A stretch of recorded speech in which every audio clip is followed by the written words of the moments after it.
जय जगन्नाथ पुणी थे स्वागत करुच्ची आप प्रिय चैनल स्टडी विथ माइंड। तो जो मैंने पंचम क्लास पढ़ुंट और पंचम क्लास जो वृत्ति एग्जाम टी हुए से रिगार्डिंग नोटिफिकेशन टी रोचे।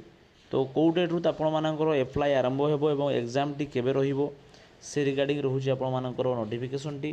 तो चलते देखा आम कौन रोचे नोटिफिकेशन ने परीक्षा केबे हम स्कॉलरशिप कौ मैंने पाइबे कौ कौ विभाग में एग्जाम हम जोटा हूँ पंचम श्रेणी स्कॉलरशिप रोचे आपण मैंने ओडिया गणित और साधारण ज्ञान सब क्वेश्चन पड़ो नोटिफिकेशन मुझे देखा ऑफिशियल नोटिफिकेशन आपको।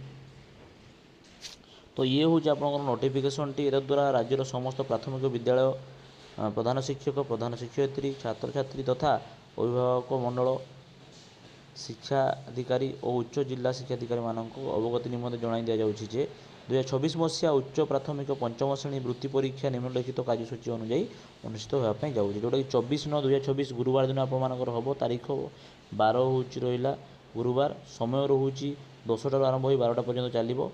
ओके जोटा कि रोचे आपण मैंने कार्यसूची अनुसार 21/9/2024 तारीख ठार आप प्रश्नपत्र संग्रह करेंगे और जोटा रोज एडमिट कार्ड आपने संग्रह करेंगे। तो देखिए नोटिफिकेशन मुझे डिटेल्स जनईदेली।